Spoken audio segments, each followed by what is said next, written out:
Le shatavari, à quoi ça sert et comment l'utiliser?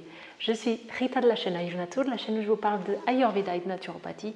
Et aujourd'hui, on va voir un petit peu qu'est-ce que c'est cette plante, le shatavari, qui commence à être pas mal connue pour la sphère féminine, mais qu'il n'y a pas que ça.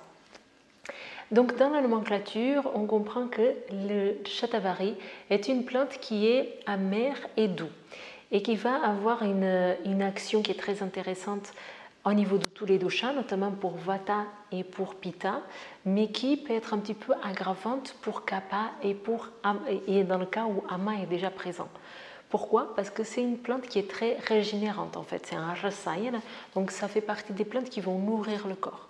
Donc si c'est quelque chose qui va nourrir le corps, si le corps il a déjà trop de nutrition, on va dire, ou surtout trop de matière qui est non digérée, qui est le ama, ou si le kapha il est aggravé, ça va avoir une tendance à encore ajouter à ce corps qui est déjà avec une présence d'ama, de nourriture digérée ou non digérée, ou qui a déjà cette présence de kapha exacerbée, où il y a déjà une certaine lenteur, ralentissement des humeurs et du métabolisme, le shatavari ne va peut-être pas être la meilleure option. Okay, mais c'est dans le cas où ces parties-là elles sont aggravées.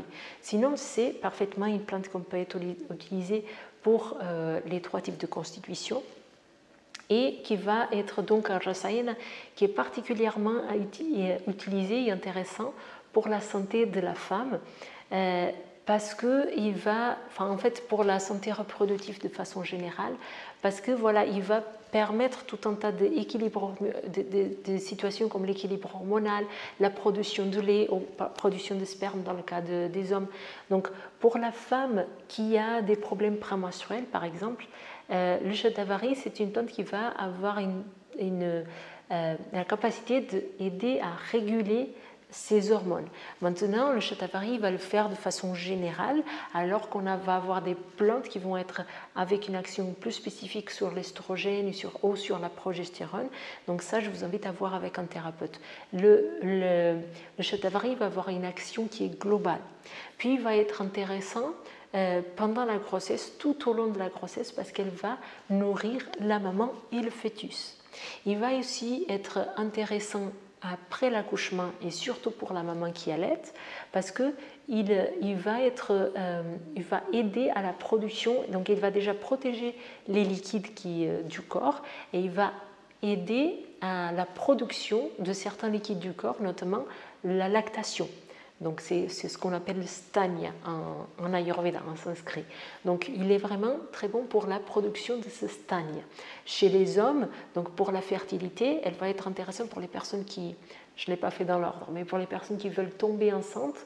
Pour les femmes, ça va être intéressant parce qu'il va nourrir le corps. Et pour l'homme, il va aussi nourrir le corps et aider à la production de sperme. Donc pour les hommes qui ont des problèmes à ce niveau-là. Donc après, comme j'ai dit, pour tout le côté femme enceinte, pendant toute la grossesse, elle est intéressante. Pendant tout le long de l'allaitement, cette plante, elle est très intéressante. Et aussi, quand on commence à avoir des problèmes de chute d'hormones, donc par exemple avec la ménopause, ou dans le cas où on a par exemple une hystérectomie, donc il y a une altération au niveau de la santé de la femme, de ses organes. Donc le shatavari, il va toujours pouvoir aider dans ces situations-là.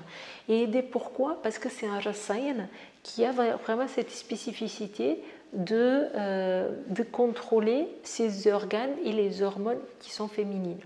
Donc, bien sûr qu'elle peut être prise par les hommes, donc je vous ai donné l'exemple, par exemple, de stimuler la production de sperme, mais on est toujours dans un cadre d'une utilisation pour donner plus de fluide dans le corps, pour donner de la nutrition au corps et pour être dans cette puissance de créer une nouvelle vie, voilà, la fertilité, tout ce qui est autour quand même de les sphères de la femme.